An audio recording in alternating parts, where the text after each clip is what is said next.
Selamat malam ya teman-teman. Terima kasih. Ya, mohon maaf ya jadwalnya digeser-geser.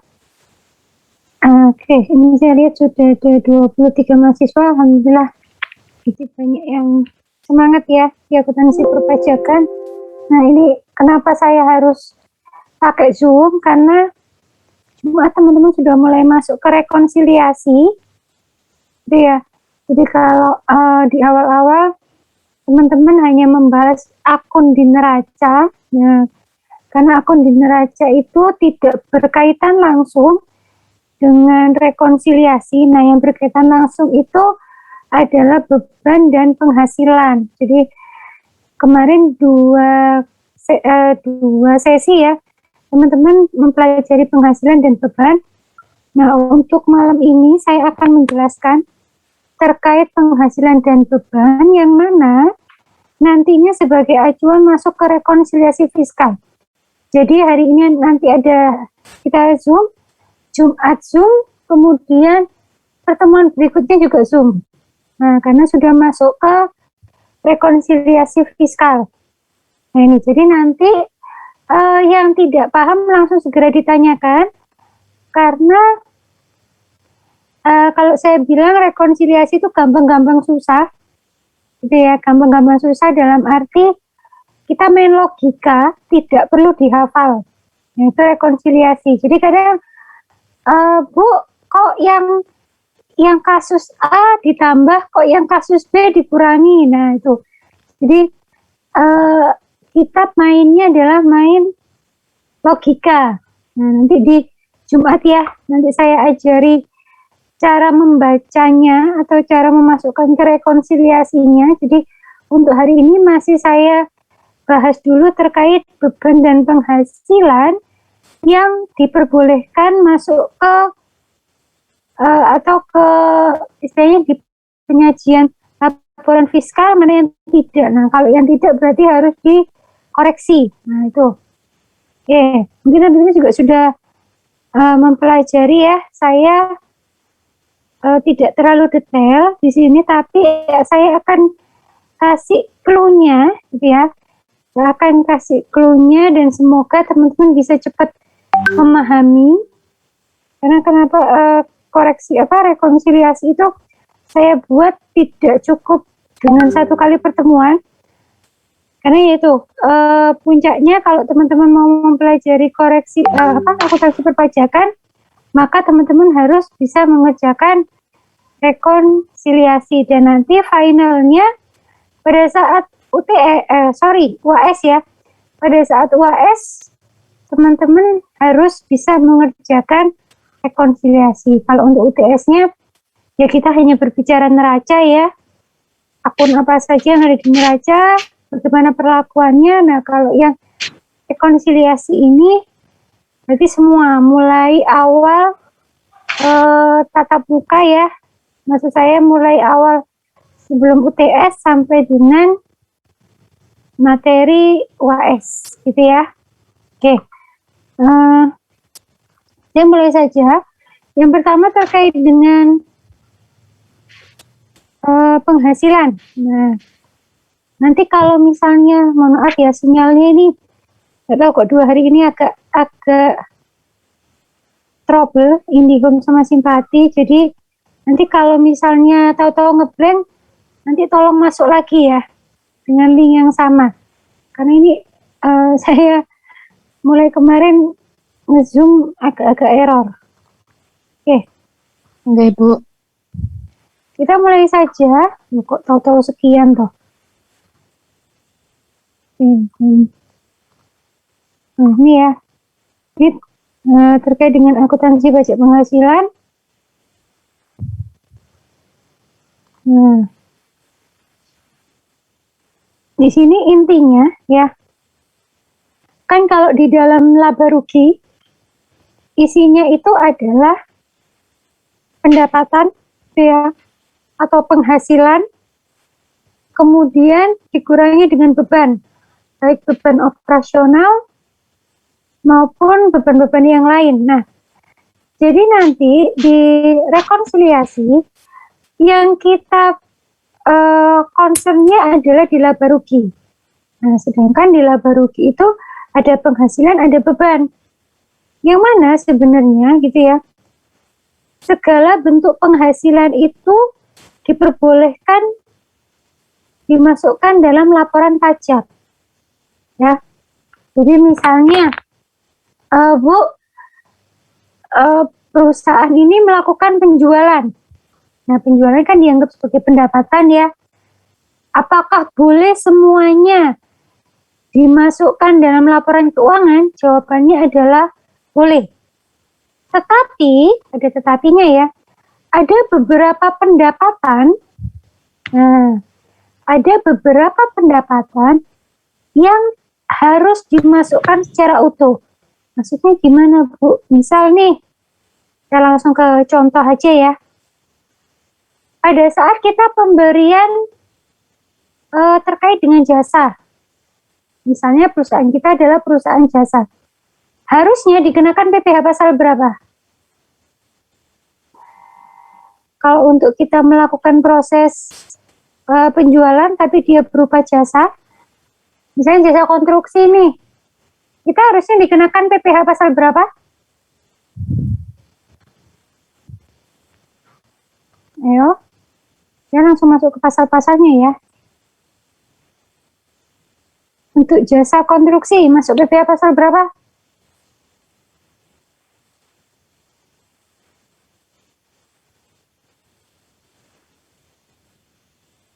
Bu?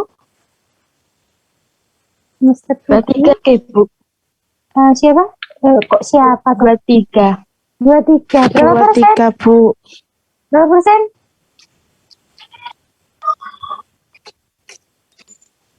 3% Bu. 3%? 2%. Ya, kok 3 tuh? 2%. Oh iya lupa Bu. 2% ya. Nah, padahal yang selama ini teman-teman masukkan, gitu ya, pendapatannya berapa dikurangi dengan PPh final, PPh final, PPh pasal 23. Jadi misalnya kalau pengerjaannya 1 juta, ya, penghasilannya 1 juta, maka kita terimanya kan tidak 1 juta. 1 juta dikurangi dengan PPh 23, sebesar 2%. Yang kita terima itu hanya sekitar 980 ya. 2%-nya di 1 juta itu 20.000. Oke Bu. Nah, yang kita terima hanya 980. Nah, kalau di akuntansi yang kita catat adalah setelah kita kurangkan dengan PPh 23-nya. Nah, tapi kalau di pajak nilai 90 atau 980.000 itu tadi harus dimasukkan secara utuh. Berarti harus muncul nilai 1 juta. Dan PPh 23-nya tidak boleh dibebankan. Oke, saya ulang ya. Jadi kita masukkan nilai penghasilan adalah nilai utuh 1 juta, gitu ya. Kemudian PPh-nya tidak boleh dibebankan. Loh Bu, perusahaan kan bayar. Gitu ya, ini saya langsung terkait dengan itu ya, biaya ya. Kenapa kita tidak boleh membebankan? Nah, karena beban PPh itu nanti munculnya di mana? Di PPh pasal 25 pada saat akhir tahun. Bisa dipahami? Atau bingung?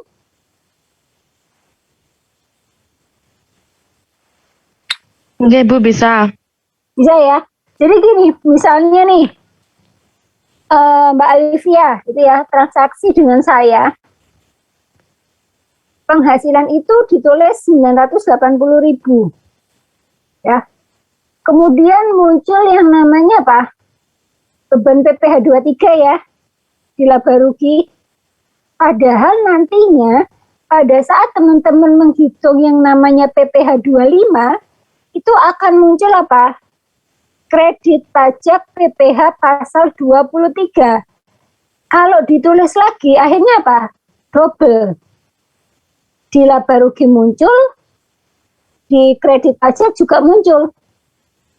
Akhirnya apa? Munculnya PPh 23 adalah 2 kali. Dan itu membuat apa? Membuat labanya semakin kecil.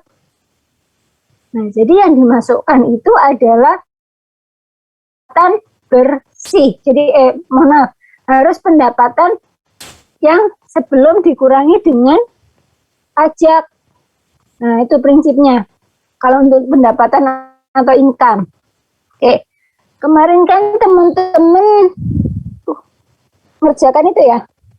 Yang terkait dengan penghasilan nggak ada latihan soalnya ya, yang ada beban ya. Nah.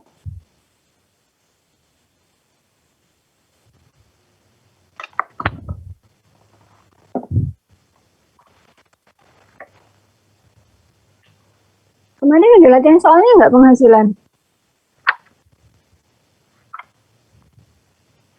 Ada Bu yang tentang penghasilan yang termasuk dalam objek pajak begitu Bu. Oke, bentar. Soalnya modulnya ketinggalan di kampus, bener.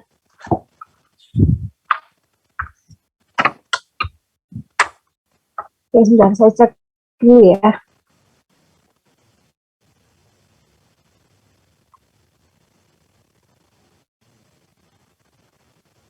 Oke, sebentar saya cek dulu.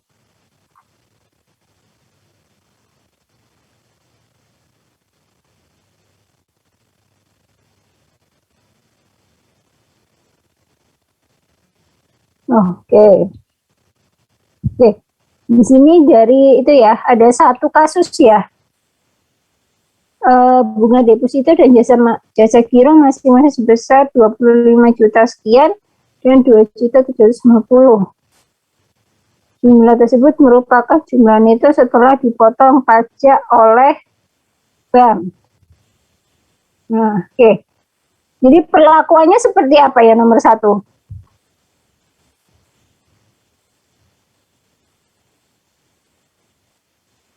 Ada yang bisa menjawab?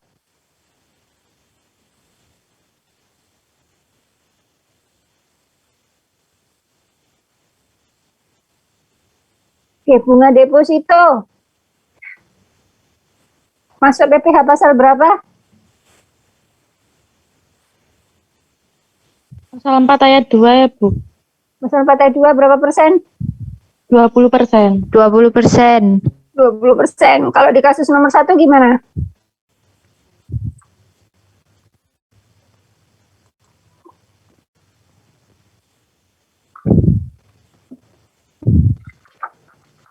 Yang bisa menjawab?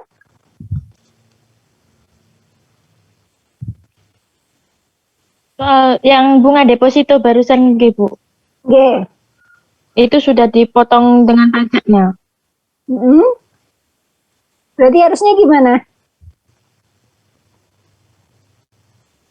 Cari nilai kotornya Bu sebelum pajaknya. Nah, ini ya. Jadi kalau untuk bunga deposito, kalau dia masuk final, nah kalau final maka harus dikeluarkan. Maka penghasilannya itu nanti harus dilakukan rekonsiliasi. Kenapa? Karena dia masuk PPh pasal 4 ayat 2. Kalau PPh final itu tidak boleh diakui. Oke. Jadi kalau untuk PPh final itu tidak boleh diakui. Ya, tapi kalau bunga Bu misalnya kita minjamin ke perusahaan nih. Ya, kemudian dapat bunga. Maka di situ masuk PPh pasal berapa?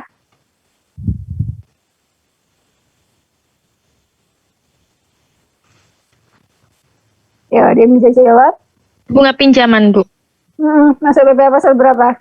PPh 23. Nah, 23. Beda ya. Ini yang lainnya diem. Ini Oke, Bu. paham apa enggak ya? Kalau nggak paham, saya segera di-cut ya. Karena nanti ngerembetnya ke rekonsiliasi. Yang lainnya gimana? Paham Bu, cuma Sinyalnya kurang mendukung untuk menjawab. Sinyalnya kurang mendukung. Oke. Kalau nggak paham langsung di-cut ya. Nanti biar nggak mengerjakan rekonsiliasinya biar nggak kesulitan. Oke. Nah, jadi di sini kita lihat dulu pasalnya pasal berapa. Karena ada beberapa pasal, terutama untuk PPh final, ya, itu yang memang dia tidak boleh diakui. Kalau tidak boleh diakui, berarti perlakuannya gimana ya? Harus dihapus.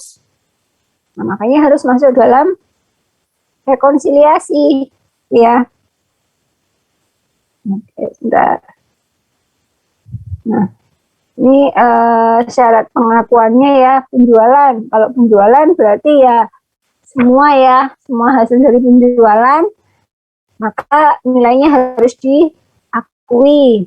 Kemudian, nah ini penyediaan jasa.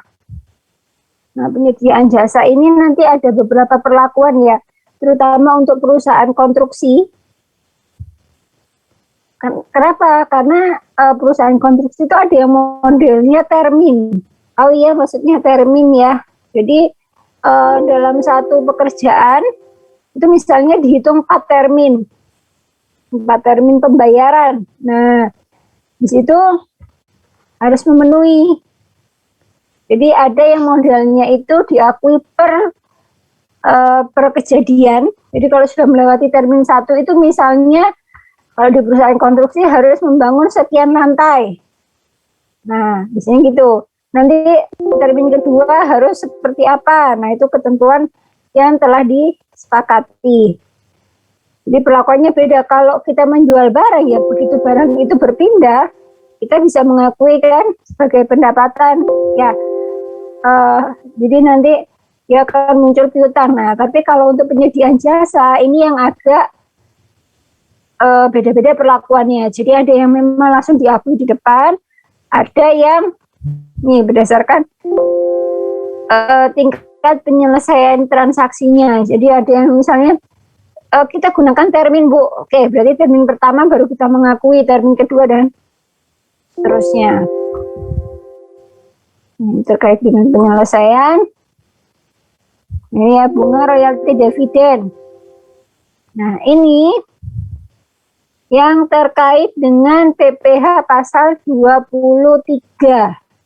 Nanti kalau PPh final perlakuannya beda lagi. Ya. Nah, ini untuk PPh pasal 4 ayat 1 saya skip saja. Ini untuk PPh pajak penghasilan. Saya rasa saya tidak perlu menjelaskan rinci ya. Teman-teman nanti bisa lihat di modul. Nah, penghasilan di sini. Nah, ini. Ada objek pajak, ada non-objek pajak, ada objek pajak final. Ini yang tadi saya bilang. Non-objek pajak dan objek pajak final, maka Bu, maksudnya gimana? Tidak diakui. Ya, sekali lagi. Non-objek pajak dan objek pajak final, nanti bisa teman-teman lihat di pasal 4 ya. Ayat 1, ayat 2, ayat 3, maka penghasilan dari non-objek pajak dan objek pajak final itu tidak diakui. Jadi nanti harus direkon. Nah, kalau untuk yang objek pajak, ada yang expense, deductible, non-deductible, ada kompensasi kerugian. Nah, kita fokusnya hanya yang di sini. Ya. Nanti ada apa saja yang masuk. Ini. Nah, untuk terkait objeknya, bisa karena penggantian, ya, bisa pekerjaan atau kegiatan penghargaan, laba usaha, keuntungan karena penjualan, karena pengalihan harta, penerimaan kembali pembayaran pajak yang telah dibebankan sebagai biaya, kemudian termasuk bunga premi diskonto dan imbalan karena jaminan pengembalian hutang. Di sini tidak menyebutkan apa terkait dengan bunga bank, gitu ya, bunga deposito itu tidak disebutkan. Kemudian dividen. Nah, ini nanti ya, dividen hati-hati. Ada yang masuk ke PPh pasal 4 ayat 2, ada yang masuk ke PPh pasal 4 ayat 3, ada yang masuk ke PPh pasal 23. Dilihat di tabel PPh 23 yang di modul. Di situ sudah ada keterangannya ya. Jadi ada yang kena 15%, ada yang kena 10% untuk perorangan, dan ada yang tidak dikenakan pajak. Nah, itu dengan syarat tertentu, nanti bisa teman-teman pelajari lebih lanjut. Kemudian royalti atau imbalan atas penggunaan hak, sewa dan penghasilan lain. Nah, sewa hati-hati. Ada sewa yang masuk pasal 4 ayat 2. Ada yang masih ingat sewa apa?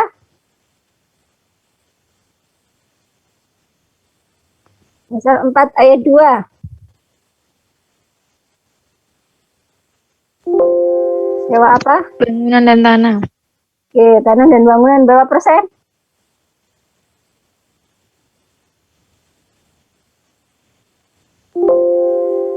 Ayo, berapa persen?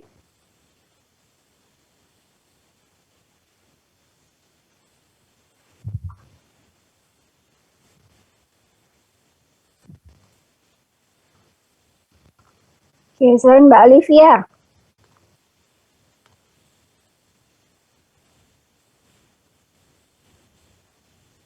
Berapa persen yang tanah dan bangunan untuk sewa? 10% ya Bu ya? 10%. Ya, 10% ya. Nah, yuk diingat-ingat lagi. Oke, kalau mengerjakan rekonsiliasi, teman-teman yang nggak paham terkait dengan PPh-nya, nah waktunya udah habis buat nyari PPh aja. Ya, waduh, ini masuk ke pasal berapa ya? Nah, itu udah habis sendiri waktunya. Oke, jadi dibuka lagi modulnya. Nah, ya, ini bisa teman-teman baca.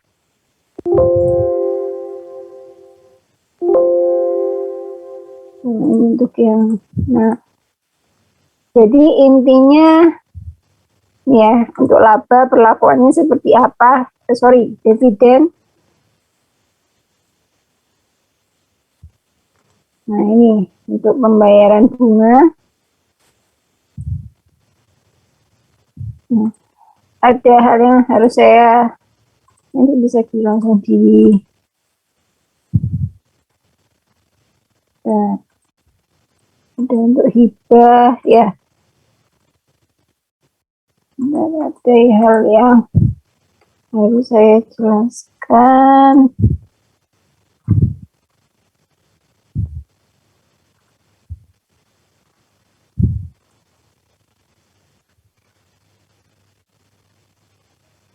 Nah, ini yang 3M ya, ini poin pentingnya. Jadi, karakteristik PPh final tidak perlu digabungkan dengan penghasilan non-final lain dalam penghitungan SPT. Jadi, memang harus dikeluarkan biaya 3M-nya. Nah, apa Bu biaya 3M? 3M itu adalah biaya yang termasuk dalam mendapatkan, ya, menghasilkan. Jadi, yang terkait langsung dengan operasional perusahaan, nah, itu tidak dapat diperhitungkan sebagai pengurang penghasilan. Itu karakter dari PPh finalnya. Dan PPh final yang dibayar sendiri atau dipotong tidak dapat dikreditkan. Ya, jadi kalau kemarin teman-teman belajar kredit pajak PPh 25, maka yang bisa dimasukkan hanya 21 sampai dengan PPh 24. Nah, untuk yang PPh final maka harus dikeluarkan. Nah, apa saja yang sudah termasuk PPh final, ya, deposito, obligasi, ya, simpanan yang dibayarkan oleh koperasi kepada anggota koperasi. Sini nilainya maksimal 240.000. Hadiah undian, ya, kemudian saham derivatif ada yang 0,01%. Nanti dilihat lagi pengalihan harta di sini, maka tidak termasuk dalam PPh final. Nah, di sini ada pengalihan hak atas tanah dan bangunan, persewaan tanah yang tadi disebutkan oleh Mbak Vero tadi ya, 10%. Mbak Vero atau siapa tadi? Mbak Vero ya kalau nggak salah. Kemudian hadiah undian 25%. Bunga simpanan itu 20%. Kemudian dividen yang diperoleh WP orang pribadi berapa persen? 10%. Nah, ini yang harus teman-teman pahami. Ini dari bunga deposito 20%, obligasi sama ya. Kemudian penjualan di bursa efek 0,1%. Nah, ini harus teman-teman pahami. Dan seterusnya nanti bisa dilihat lagi ya. Nah, oke. Nah, di sini ada, kalau untuk penghasilan tidak terlalu rumit ya, memang yang agak itu di biaya, karena komponen biaya itu banyak sekali.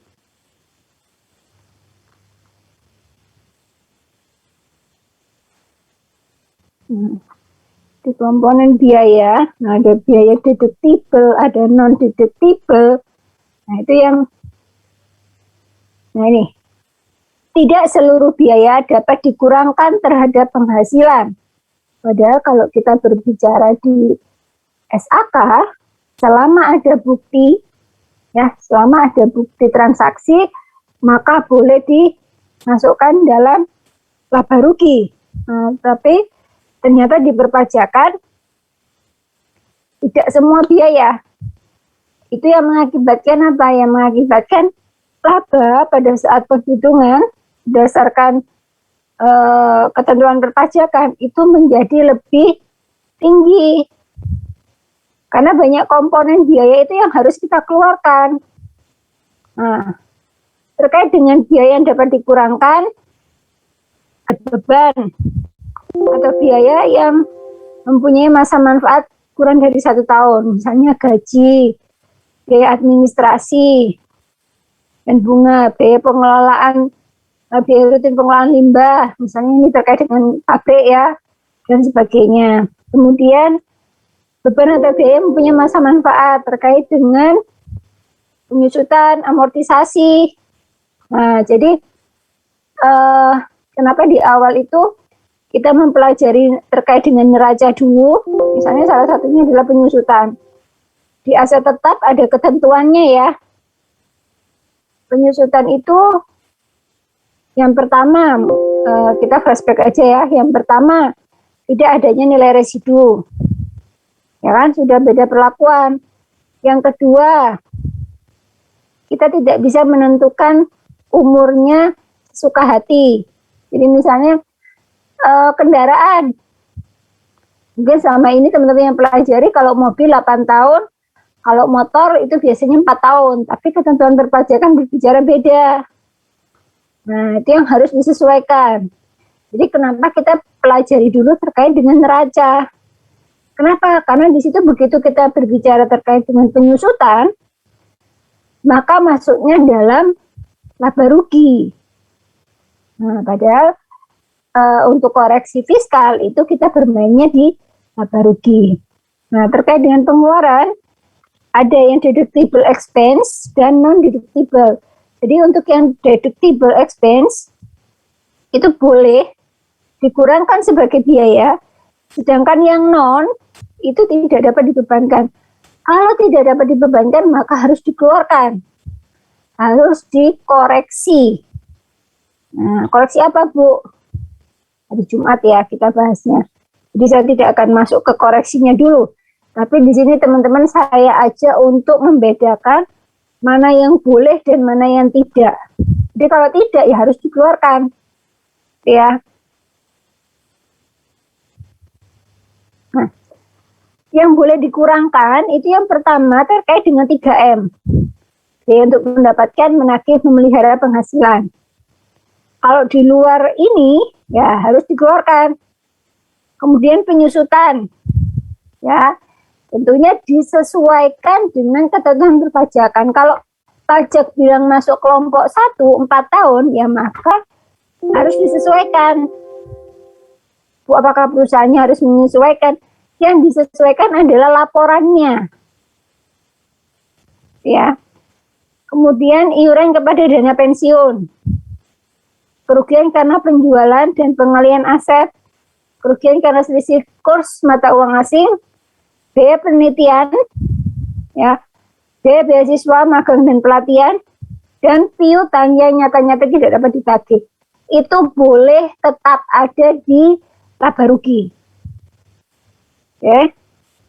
Nah, kalau yang di luar itu tadi maka harus diolah lagi dalam arti kita lihat biayanya itu apakah mungkin masih ada hubungannya dengan 3M enggak? Kalau tidak, maka harus kita koreksi. Nah, ya, yang juga dapat dikurangkan, itu boleh penggantian atau imbalan sehubungan dengan pekerjaan atau jasa, harta yang dihibahkan, ya, kemudian bantuan atau sumbangan yang bersifat keagamaan. Jadi, Bu, kalau ada misalnya nih ada proposal, ya, ada acara 17 Agustus, boleh nggak dibebankan? Nah, karena tidak terkait dengan keagamaan dan tidak terkait dengan bencana, jadi bencananya itu nasional ya, maka tidak dapat dibebankan sebagai biaya dalam laba rugi. Tapi kalau misalnya Bu, perusahaan mengeluarkan zakat atas penghasilnya, boleh nggak dibebankan? Boleh. Bu, perusahaan mengeluarkan sumbangan yang baru terjadi ini bencana longsor yang ada di Batu ya, misalnya seperti itu, misalnya posisinya dia di Malang. Bu, boleh nggak perusahaan memberikan bantuan atau sumbangan? Boleh, ya, dan boleh dibebankan. Tapi kalau sifatnya hanya misalnya karena warga di sekitar, misalnya ada acara 17-an atau acara apapun yang dia sifatnya bukan keagamaan dan bukan skala nasional, maka tidak boleh dibebankan. Oke, jadi sini dulu ada pertanyaan sebelum saya lanjutkan.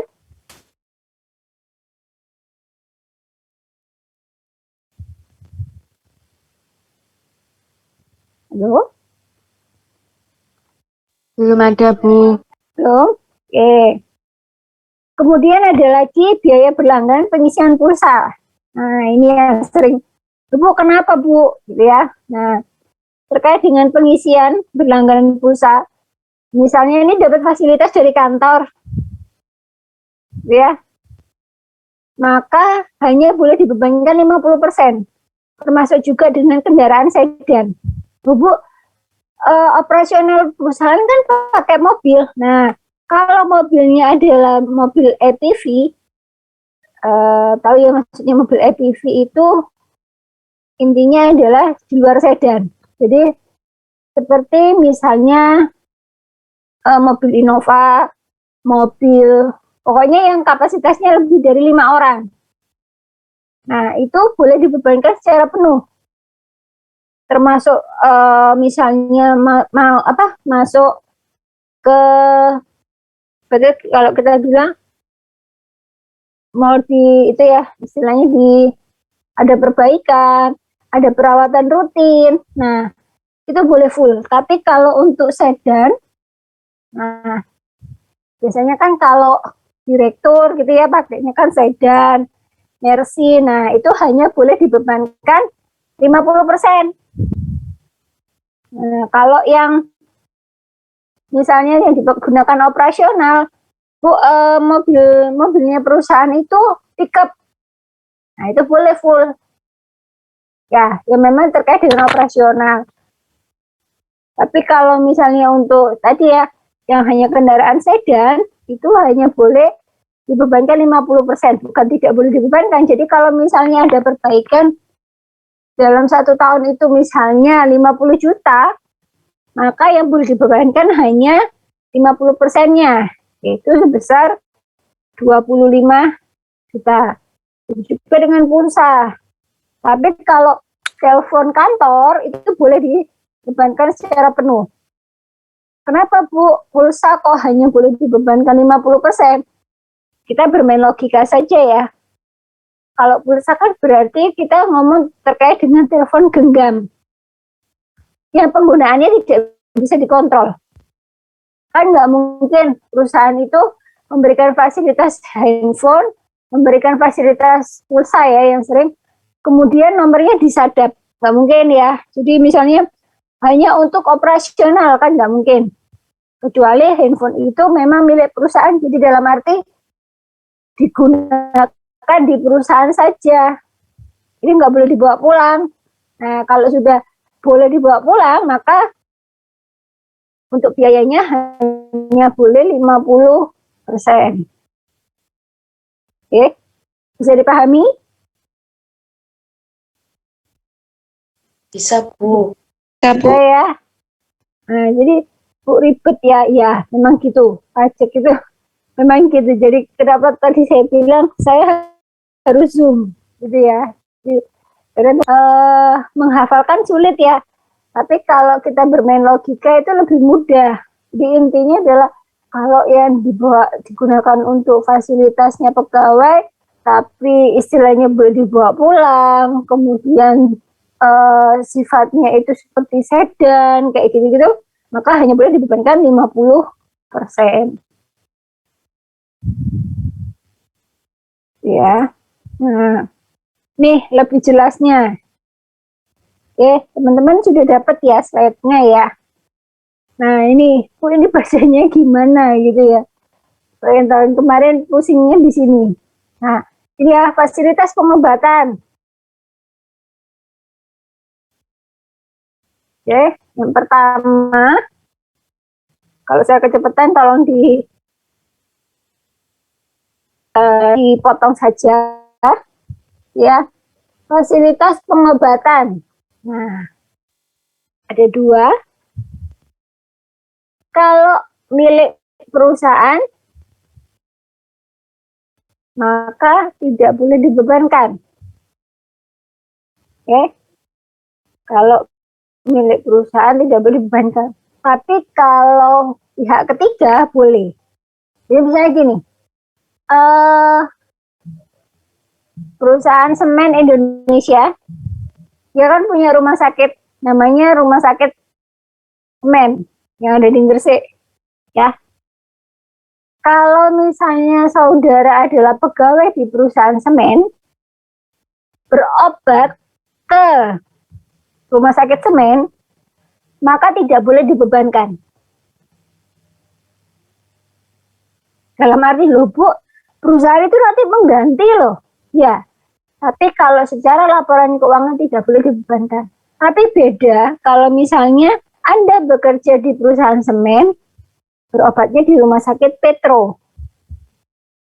Beda ya. Itu bukan miliknya semen lagi. Maka pada saat saudara misalnya reimburse misalnya kita dulu, kemudian kita biayakan dulu, kemudian kita caskan ke kantor. Nah, itu baru boleh dibebankan. Jadi pahami dulu? Bisa, Bu. Bisa. Yang lainnya gimana? Bisa ya, Bu. Lanjut. Fasilitas mendiami rumah milik perusahaan.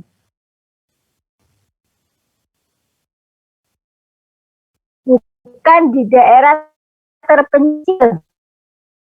Maka masuk ke yang non. Jadi tidak boleh dibebankan. Tapi kalau di daerah terpencil, maka masuk di yang boleh dibebankan. Alasan logikanya gimana? Logikanya adalah kalau di daerah terpencil, maka mau tidak mau perusahaan harus menyediakan fasilitas. Ya, beda dengan misalnya di Surabaya. Di Surabaya maka perusahaan tidak berkewajiban misalnya untuk membebankan biaya kita, walaupun mungkin sebenarnya, Bu, saya dapat fasilitas, ya silahkan dibebankan menurut SAK. Tapi kalau menurut pajak itu tidak diperbolehkan. Ya, Tapi kalau di daerah terpencil tidak dapat fasilitas, boleh dibebankan. Kemudian perlengkapan keselamatan kerja. Nah, misalnya kalau di perusahaan kontraktor ya ada helm, kemudian rompi gitu ya. Karena helm kan beda warna, beda kode ya. Jadi di situ kalau di perusahaan konstruksi itu kita ngelihatnya dari kode warna helm. Nah, saya juga nggak seberapa paham. Jadi ada yang warnanya kuning, ada yang warna putih, ada yang warnanya biru. Nah, itu memberikan kode sendiri. Nah, itu boleh. Ya. Tapi kalau kerjanya misalnya tidak ada hubungannya dengan misalnya perusahaan konstruksi, kemudian ada helm, ya patut dipertanyakan untuk apa kan gitu.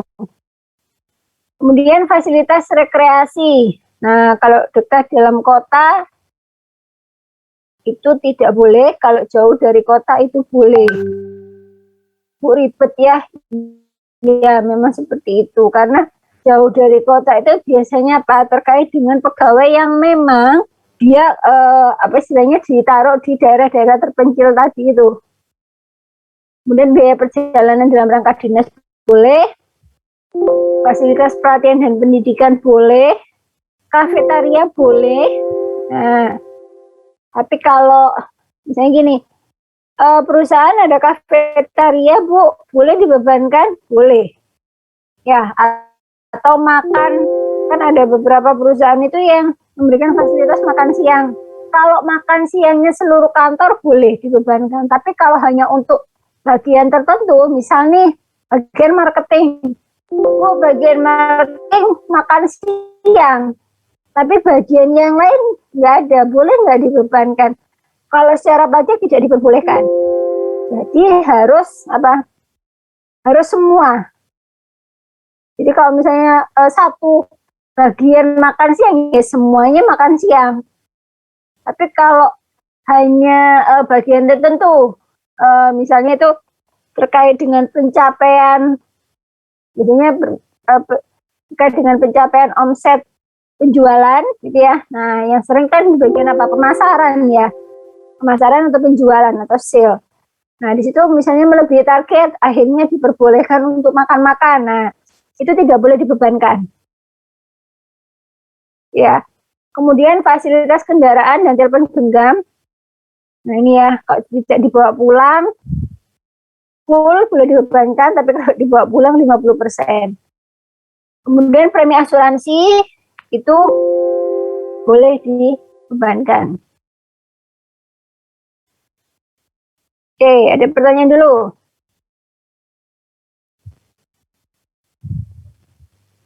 Ada hubungannya. Ada pertanyaan dulu sebelum saya lanjutkan? Belum, Bu. Belum? Oke. Gitu ya.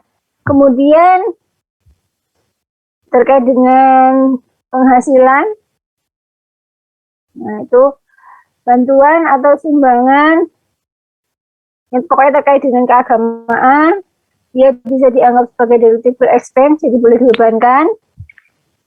Ya, kalau yang penerima itu dia termasuk objek pajak. Kalau yang tidak ada hubungan, maka disebut sebagai non-deductible expense.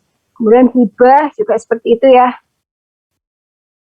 Kemudian untuk yang WP tertentu, maka itu tidak boleh dibebankan. Ini. Jadi intinya itu ada di tabel yang tadi. Ya, di tabel yang tadi.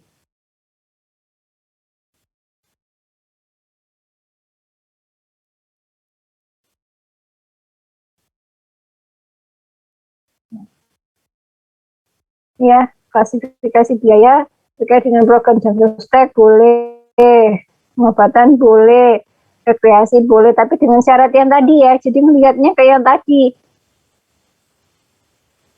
Itu boleh dibebankan semua, tapi seperti ada syarat-syaratnya ya. Nanti bisa lihat di klasifikasi tabel. Kalau untuk terkait kompensasi kerugian, ini saya rasa teman-teman juga sudah saya jelaskan. Maksimal adalah 5 tahun. Ya, 5 tahun. Nanti bisa teman-teman lihat di awal-awal teman-teman mempelajari perpajakan. Nah, ada seperti ini ya. Jadi kalau sudah lewat 5 tahun, itu maka tidak boleh dikompensasikan. Ya, ini persis dengan yang saya jelaskan pada saat di perpajakan awal. Nah, ini kan, ya kalau rugi tidak boleh ditambah, ya kalau laba boleh dikurangkan. Nah, ini persis seperti yang saya jelaskan pada saat di perpajakan. Oke, ada pertanyaan? Jadi teman-teman acuannya di sini ya. Kalau penghasilan sih tidak terlalu ribet, kecuali PPh final. Nah, acuannya di sini, di tabel 1. Jadi nanti kita bacanya apa? Bacanya itu langsung, kan tidak dijelaskan secara rinci ya, apa yang terjadi. Nah, oke. Coba teman-teman bisa lihat yang di latihan soal beban. Kita bahas sebentar di beban. Oke. Sudah muncul? Sudah, Bu. Sudah ya. Untuk penghitungan Vivo saya skip saja. Ya, nanti tinggal teman-teman hitung. Termasuk yang ini. Nah, yang di nomor 3. Ya. Sebutkan peraturan perpajakan yang mendasari. Oke. Nah, kalau kita berbicara yang mendasari berarti semua rata-rata di PPh pasal 6 ya. Tapi di sini kita coba urai ya. Biaya penyusutan kendaraan sedan. Nah, boleh dibebankan atau tidak?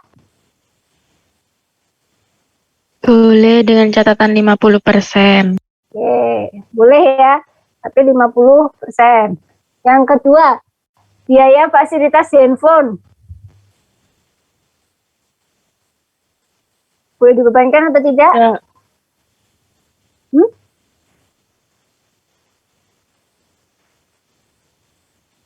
Itu yang jawab, Mbak. Ayo, boleh dibebankan nggak? Sama dengan yang A, Bu. Ya, 50% ya. Oke, Pajak Bu. masukan yang cacat atas pembelian komputer yang dibebankan sebagai biaya. Deductible atau non?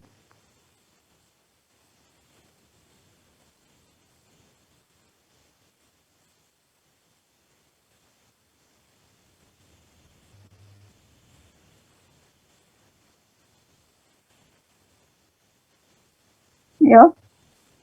Pajak masukan yang cacat.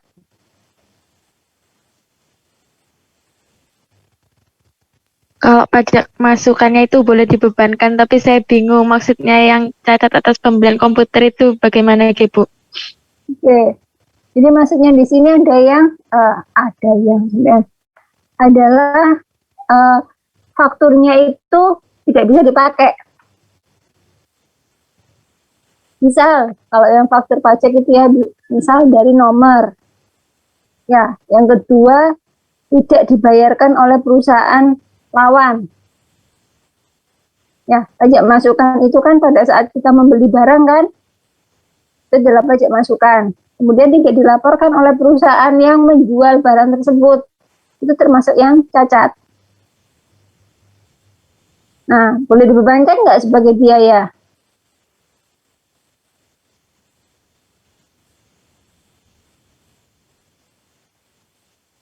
Yo, bisa jawab?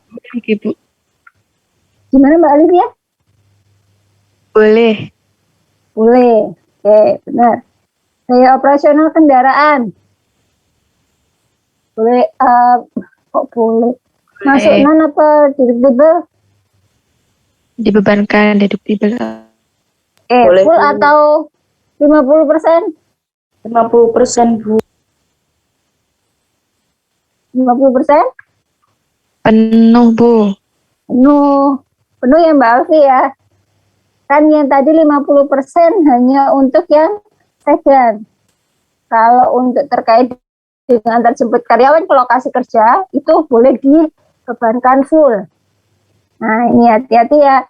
Jadi, Bu, sama-sama kendaraan, tapi kok perlakuannya beda. Nah, tergantung pertama jenisnya, yang kedua manfaatnya untuk apa. Ya, kemudian bantuan kemanusiaan. Deductible atau non? Deductible. Zakat melalui basis DKI. Deductible Ya, boleh. Bantuan kemanusiaan berupa obat-obatan untuk masyarakat yang terkena musibah banjir. Deductible Atau non?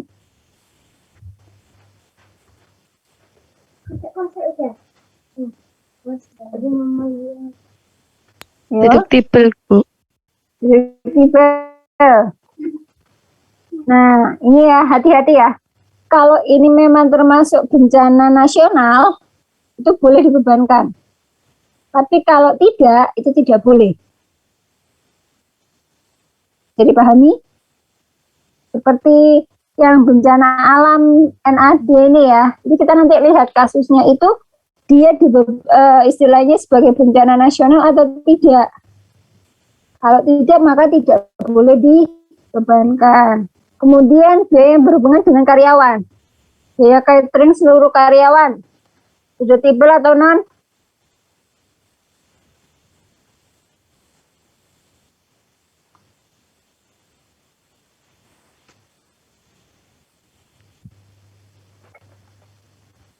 Biaya catering ini maksudnya biaya makan siang karyawan begitu, Bu? Betul. Dibebankan. Boleh Boleh ya. Boleh. Tapi kalau tadi yang saya jelaskan, kalau hanya untuk bagian tertentu tidak boleh. Ya. Jadi kalau untuk seluruh karyawan malah boleh. Tapi kalau untuk bagian tertentu tidak boleh. Kemudian biaya pengobatan karyawan yang dibayar ke klinik. Boleh. Boleh? Boleh, Bu. Ini kliniknya klinik mana ya, Bu ya? Klinik sendiri atau pihak ketiga? Harus jelas dulu ya. Kalau untuk pihak ketiga, maka boleh ya. Tapi kalau untuk klinik perusahaan, tidak boleh. Jadi kembalikan ke tabel yang tadi. Oke? Bisa Ya, Bu. dipahami? Bisa, Bu. Nah, Bisa, Bu. jadi besok saya akan menjelaskan terkait dengan koreksi positif negatifnya. Baru setelah itu teman-teman masukkan seperti ini tadi. Ya, seperti ini. Jadi langsung dimasukkan koreksi mana, positif, negatif, menambah, mengurangi. Nah, rekonsiliasi itu seperti itu. Ini kebetulan ada penjelasannya ya. Kalau di perusahaan nggak ada. Jadi yang kita lihat adalah apa? Bukti. Jadi misalnya ada biaya makan nih. Kita lihat buktinya. Yang makan siapa? Kalau misalnya bagian pemasaran. Karena terkait omset penjualannya meningkat. Ya, misalnya diberikan fasilitas oleh perusahaan. Nah, CSA kan. Tapi kalau secara pajak nggak boleh. Nah, itu jadi kalau ya seperti ini ya. Kalau untuk kita terjun langsung ke perusahaan, nggak ada keterangan seperti ini. Oke, bisa dipahami?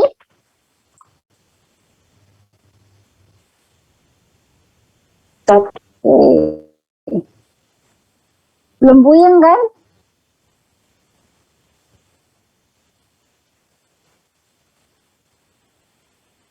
Sudah bisa dipahami?